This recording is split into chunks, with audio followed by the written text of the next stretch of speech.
I'm approaching you all here today with a very important business idea, one that is very near and dear to that of my people, and it is We Got Milk. That being the answer to the age-old question, got milk?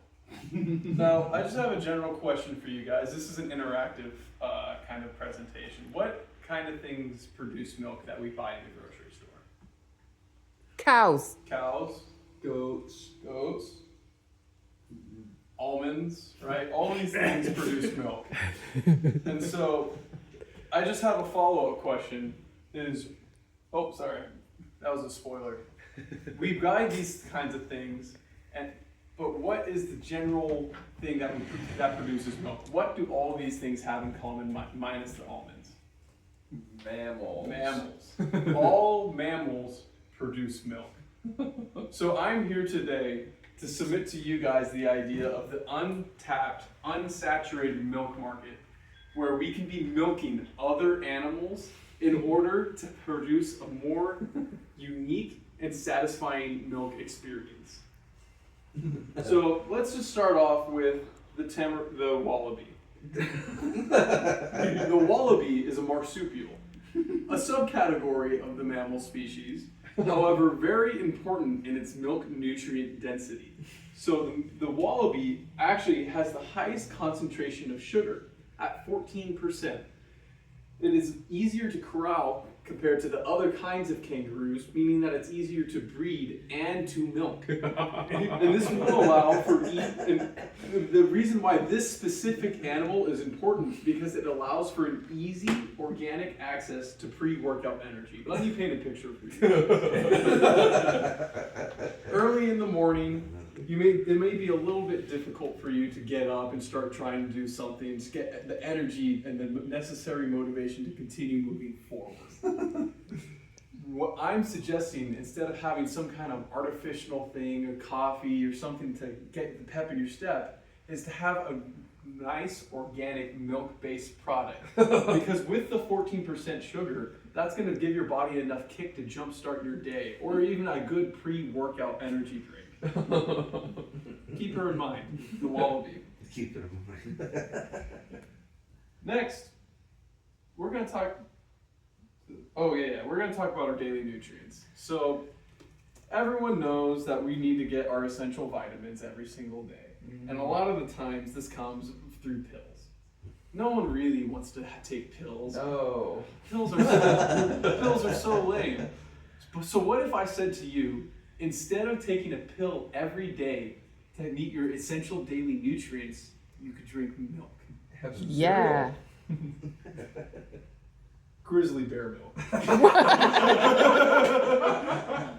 Grizzly bear milk is some of the most nutrient-dense milk that is out there.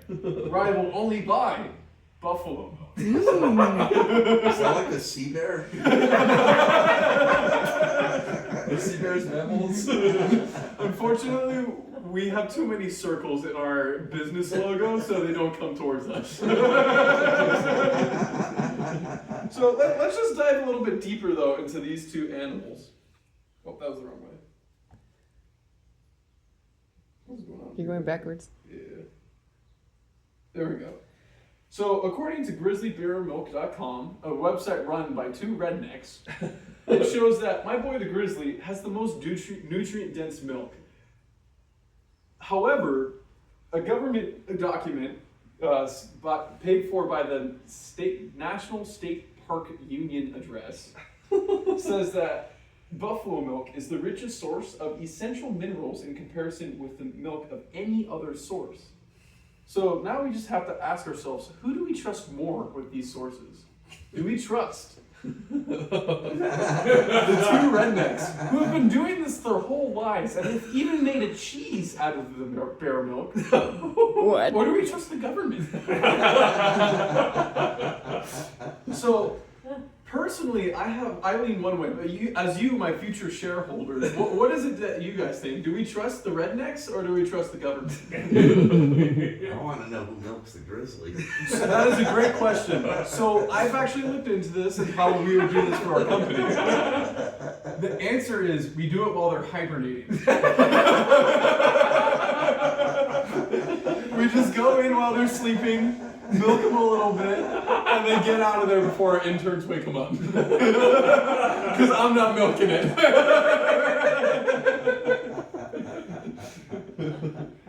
So, previous shareholders have said, though, they prefer the rednecks over trusting the government. But I'll leave that to you.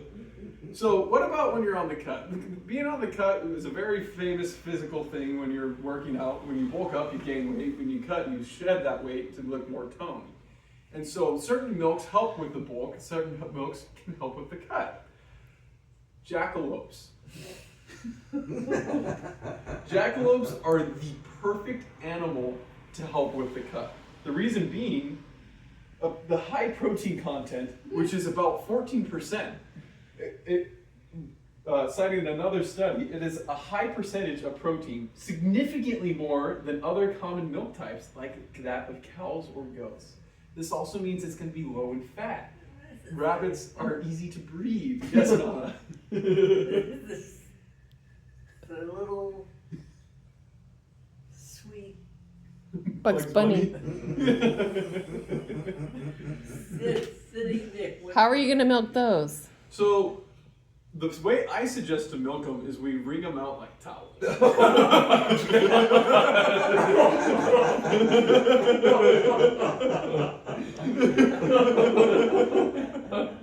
So we're able to breed them. This so efficiently. And that way it'll also allow us to see which ones we want to breed better so that we can get a more milk efficient animal. But we'll get there. We'll get to that point. So there are actually a lot more animals that we go through. And there's a lot more that we're planning on incorporating at We Got Milk. So I'm just going to rapid fire a few with some milk facts about them. One of them being the platypus. Now, the platypus is a very important animal to this because the way they actually produce their milk is they secrete it via sweat. So they're going to be our main producers of electricity also. We're going to be putting them on treadmills and making them run. So not only are they producing the energy for our company, but they're also producing a product that we can then sell. Next, we got hippo milk. Hippo milk is very important to the business because gender reveal parties are very popular now. And because of gender reveal parties, girl signifying that it's a pink signifying it's a girl, blue a boy. Hippo milk is pink. So we're going to tap into this market of gender reveals by helping them understand the gender of their child via milk. Whale milk is excreted in a manner that makes, they just release it out for their young to come by and eat. It actually has the density of toothpaste. So it can make a really nice cheese. So we're just going to swoop in there and take the milk before their young can. That way it's going to be really easy and a non-invasive process. Especially compared to the jackalopes. Whoa. Cobra milk. Those aren't mammals. No, however, they still secrete a substance in which we can drink. And so we're going to call it spicy milk. Because technically, you can drink venom. As long as you do not have any lacerations in your stomach, it will not kill you. Because it is venomous. It is not poisonous. Does it have nutrition? Huh? Does it nutritious? No, but it's spicy milk. Is there a blue milk? No, there is not, unfortunately. But we have pigeon milk, which they do secrete a milk-like substance milk for their substitute. young. Oh my gosh. So we can also get pigeon milk. We have panda milk that has a sack of milk that they produce for their young. Very easy to turn into cordon bleu or a nice cheddar. So you just take the sack? Yep, you will take the sack from the pandas. So now, this is the next logical question, is how are we going to produce these mass quantities of milk? Because when you think of a cow, cows have been bred over centuries and centuries in order to be more milk-efficient animals.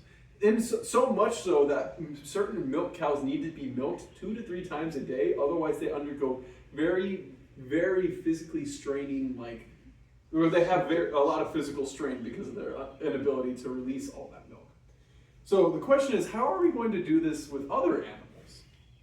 So we are just going to go and continue through a breeding process in order to make sure they are more milk efficient and that they are able to be just as efficient as other animals are. Any questions about the breeding process? Clear as mud. Is this ethical? Oh, we'll cover that. Okay. Will this be ethical? No.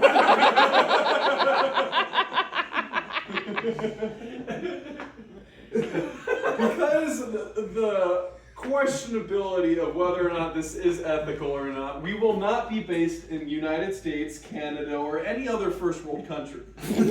We're going to be based most likely in somewhere like Venezuela or Guatemala, simply because of the lack of animal rights. And so this has been my whole presentation. I'm very thankful for your opportunity to listen to this, and I hope that you'll be seriously considering investing in this company. Thank you.